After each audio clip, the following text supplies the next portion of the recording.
আসসালামু আলাইকুম everyone, welcome back to my Naba Islam kitchen. আমি তাসমিম, নাবা ইসলাম কিচেনে সকলকে আরও একবার স্বাগতম। আজকে আমি আপনাদেরকে তৈরি করে দেখাবো কিভাবে আপনারা খুবই সহজ পদ্ধতিতে মোগলাই পরোটা তৈরি করবেন, একদম ইজিলিভাবে হাতের কাছে থাকা কয়েকটা উপকরণ দিয়ে, কোনো রকম ঝামেলা ছাড়াই। আর এটা একদম পারফেক্ট একটা রেসিপি, আপনারা না দেখলে বিশ্বাসই করতে পারবেন না কতটা সহজ আর ইউনিক একটি রেসিপি। তো ভিডিওটি না টেনে সম্পূর্ণ দেখার অনুরোধ রইল। আপনারা খুব সহজভাবে কিন্তু এই রেসিপিটি তৈরি করে ফেলতে পারবেন। তো এখানে আমার কিছু ইনগ্রেডিয়েন্টস লাগছে। তো এখানে আমি নিয়েছি কিছু পেঁয়াজ কুচি, নিয়েছি কিছু ধনিয়া পাতা কুচি, কাঁচামরিচ কুচি নিয়েছি, আমি দুটি আইটেম করে কেটে নিয়েছি। তো আপনার চাইলে যে কোনো একটি আইটেমই কেটে নিতে পারেন। তো নিয়ে নিচ্ছি একটি মিক্সিং বল, সাথে অ্যাড করে দিচ্ছি এখানে আমি 2 বাটি ময়দা। আপনারা চাইলে এই সেম কাজটি কিন্তু আটা দিয়েও করতে পারেন। তো এখানে আমি ময়দাটা নিয়েছি, তো এখানে দিয়ে দিচ্ছি 1.5 চা চামচ লবণ অ্যাড করে দিচ্ছি, সাথে অ্যাড করে দিচ্ছি এখানে আমি চিনি 1 চা চামচ। আপনারা খেয়াল করেছেন নিশ্চয়ই, চিনিটা কিন্তু আমি ভরে ভরে দিয়েছি। দিয়ে দিচ্ছি 1 চিমটি পরিমাণ এখানে বেকিং সোডা। আর সোডাটা দিলে কিন্তু একদম সফট একটা ডো তৈরি হয়। সাথে অ্যাড করে দিয়েছি কুকিং অয়েল। এই সবগুলো উপকরণ দিয়ে এখন আমি একটু হাত দিয়ে ভালো করে মেখে নিচ্ছি, সবগুলো মিক্স করে নিব। এই মিক্সের কারণে কিন্তু এই ময়দার ডোটা কিন্তু একটু ভালো একটা টেক্সচার আসে। তো আপনারা খেয়াল করেছেন নিশ্চয়ই, এই ময়দাটা কিন্তু মোট করলে দলা পেকে যায়, আবার ছেড়ে দিলে কিন্তু একদম ঝুরঝুরে হয়ে যায়। এই অবস্থাতে অ্যাড করে দিতে হবে পানি।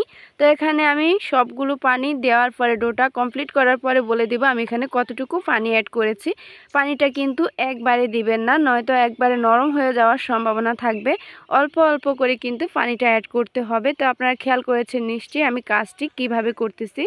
তো এখন আমি আবারও একটু পানি অ্যাড করে দিয়েছি, আর এখন আমি একটা ডো তৈরি করে নিচ্ছি। আর এইভাবে যদি আপনার প্রতিটি স্টেপ ফলো করে আপনারা এই রেসিপিটি একবার ট্রাই করেন, আশা করি একদম পারফেক্ট রেজাল্ট পেয়ে যাবেন। তো দেখতেই পাচ্ছেন আমার ডোটা তৈরি করা কমপ্লিট হয়ে গিয়েছে। এখানে কিন্তু আমার মোটামুটি মেজারমেন্ট কাপে 1 কাপ পানি লেগেছিল, তবে আপনার কিন্তু আপনাদের পরিমাণ অনুযায়ী পানিটা বাড়িয়ে কমিয়ে নেবেন। তো আপনারা দেখতেই পাচ্ছেন আমি কিভাবে হাত দিয়ে ভালো করে এই আটার ডোটা আমি ময়াম দিয়ে নিয়েছি। তো এইভাবে কিন্তু আমি আরও কিছুক্ষণ ময়াম দিয়ে এখন এটা আমি রেখে দেব রেস্টে প্রায় 10 মিনিটের জন্য। তবে আপনারা চাইলে এখানে 20 মিনিটও অ্যাড করতে পারেন, তাহলে কিন্তু আরও ভালো। তো আমার হাতে সময় কম থাকার কারণে কিন্তু আমি এই কাজটি করলাম, আমি 10 মিনিটের মতো রেখেছিলাম। তো এখন আমি উপরে একটু তেল অ্যাড করে দিচ্ছি, দেখতে পাচ্ছেন। এখন আমি এটা একটা সাইডে রেখে দিব, বাকি কাজগুলো সেরে নিচ্ছি। তো এখানে আমি 2টি ডিম দিয়ে এই মোগলাই পরোটাটি তৈরি করব। তো এখানে আমি নিয়েছি মোটামুটি বড় সাইজের 2টি পেঁয়াজ কুচি, নিয়েছি আমি এখানে 6টি কাঁচামরিচ কুচি, দিয়েছি কিছু ধনিয়া পাতা কুচি, অ্যাড করে দিচ্ছি এখানে জিরা ধনিয়ার গুঁড়া 1/2 চা চামচ, অ্যাড করে দিয়েছি এখানে আমি গরম মশলা 1/2 চা চামচের থেকে কিছুটা কম, দিয়েছি আমি এখানে পরিমাণ মতো লবণ। দিয়ে এখন সবগুলো উপকরণ আমি হাত দিয়ে ভালোভাবে মেখে নিচ্ছি। এইভাবে হাত দিয়ে ভালোভাবে যদি আপনারা মেখে এই পুরটা তৈরি করেন, তাহলে কিন্তু অসাধারণ একটা টেস্ট আসে।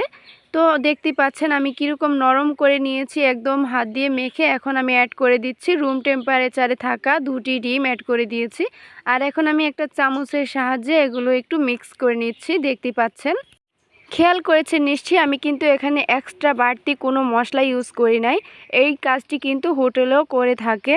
তো এখন আমি যে কাজটি করব, এখানে একটা ইনগ্রেডিয়েন্টস অ্যাড করব, যার কারণে কিন্তু এটা নাইস একটা টেক্সচার আসে, একদম টেস্টটা একটা অন্যরকম টেস্ট আসে। তো এখানে আমি ব্রেড ক্রাম্বস ইউজ করেছি মোটামুটি 3 চা চামচ, আপনারা দেখতেই পাচ্ছেন। আর এই ব্রেড ক্রাম্বসের কারণে কিন্তু নাইস একটা টেস্ট আসে। আপনারা জানেন কিন্তু নাবা ইসলাম কিচেন মানেই কিন্তু সহজ রেসিপি, ঘরোয়া পদ্ধতি, ঘরোয়া স্টাইল, কিন্তু স্বাদটা হবে একদম নামি দামি হোটেল বা রেস্টুরেন্টের মতোই। তো আমার এই ডিমটাও তৈরি করা হয়ে গিয়েছে, আমি এটা একটা সাইডে রেখে দিচ্ছি। আর এখন আমি যে ডোটা তৈরি করে রেখেছিলাম, দেখতে পাচ্ছেন অনেকটা সফট হয়ে গিয়েছে। তো আমি আরও কিছুক্ষণ হাত দিয়ে একটু ময়াম দিয়ে নিচ্ছি, আপনারা খেয়াল করেছেন নিশ্চয়ই। এখন আমি এই ডোটা থেকে কিছু ছোট ছোট লিচি কেটে নিব। একদম ছোট সাইজের 2টি বাটি আমি ময়দা অ্যাড করেছিলাম। মোটামুটি এখানে আলহামদুলিল্লাহ 60টা ডো তৈরি হয়ে গিয়েছে, দেখতেই পাচ্ছেন একদম মাঝারি সাইজের, এটা কিন্তু একদমও ছোট হয়নি। এখন আমি একটা একটা ডো আমি এখান থেকে নিয়ে আমি এখান থেকে রুটি বেলে নিব। আপনারা দেখতেই পাচ্ছেন আমি হাতের সাহায্যে একদম গোল করে নিয়েছি। আর এখন আমি একটু ময়দা দিয়ে এটা দিয়ে আমি একটা রুটি বেলে নিচ্ছি। আপনারা খেয়াল করেছেন নিশ্চয়ই। আমি এইভাবেই কিন্তু সবগুলো রুটি তৈরি করে নিব। আপনাদেরকে আমি একটু দেখিয়ে দিচ্ছি। আমি আবারও বলতেছি, আপনারা যদি একবার প্রতিটি স্টেপ ফলো করেন ভিডিওগুলো না টেনে, তাহলে আপনারা কিন্তু আশা করি একদম পারফেক্ট টেক্সচার বা পারফেক্ট রেজাল্টই আপনারা পেয়ে যাবেন। তো এখন আমি রুটি বেলে নিয়েছি আর আমি একটা চামচের সাহায্যে যে একটা ব্যাটার তৈরি করে রেখেছিলাম সেখান থেকে আমি কিছুটা এখানে দিয়ে দিচ্ছি। আমি কিন্তু একটা চামচের সাহায্যে এটা স্প্রেড আউট করে দিয়েছি, আপনারা খেয়াল করেছেন নিশ্চয়ই। তো এখন আমি একটু ভাঁজটা দিয়ে নিচ্ছি। আপনারা দেখতেই পাচ্ছেন আমি কিভাবে কাজটি করতেছি। খুবই সহজ একটি কাজ, একদম যে কেউ পেরে যাবে, একদম বাচ্চারাও কিন্তু ইজিলি এই কাজটি পেরে যাবে। আমি কিন্তু আপনাদের বোঝানোর সুবিধার্থে প্রতিটি স্টেপ আমি বলে দিচ্ছি এবং শেয়ার করে দিচ্ছি, ভিডিওতেও দেখিয়ে দিচ্ছি। খেয়াল করেছেন নিশ্চয়ই। আমার এটা কমপ্লিট হয়ে গিয়েছে। তো সেমভাবে আমি আরও একটি দেখিয়ে দিচ্ছি আপনাদের বোঝানোর সুবিধার্থে।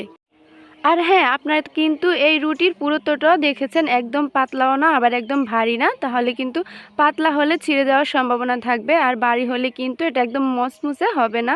তো খেয়াল করেছেন নিশ্চয়ই। আপনাদের সাথে কথা বলতে বলতে আমি আরও একটি শেপ দিয়ে নিয়েছি, আর খুবই সহজ একটা কাজ, আশা করি যে কেউ পেরে যাবেন। তো আমার এই কাজটিও কমপ্লিট হয়ে গেছে। এভাবে আমি কিন্তু এক এক করে সবগুলো মোগলাই পরোটা বানিয়ে নিয়েছি।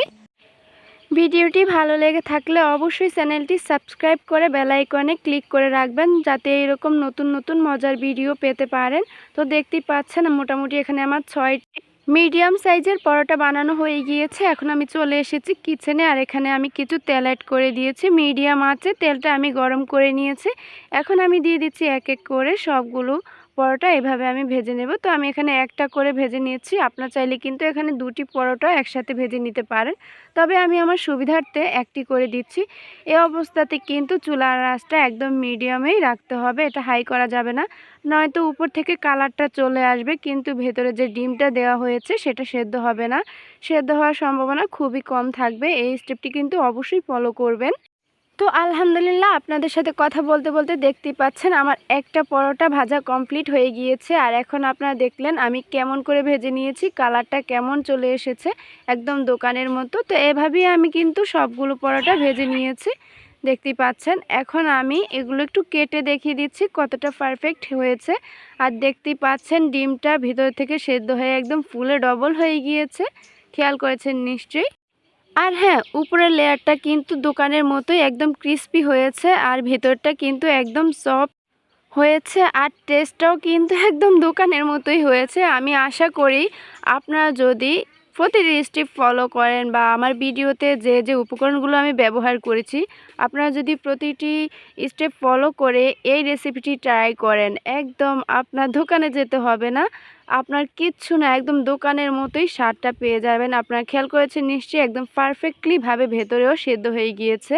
তো এখন আমি এই মোগলাই পরোটাটি কিছু সালাদ দিয়ে পরিবেশন করতেছি। এটা কিন্তু অবশ্যই গরম গরম পরিবেশন করবেন, তাহলে কিন্তু দারুণ একটা টেস্ট পাবেন।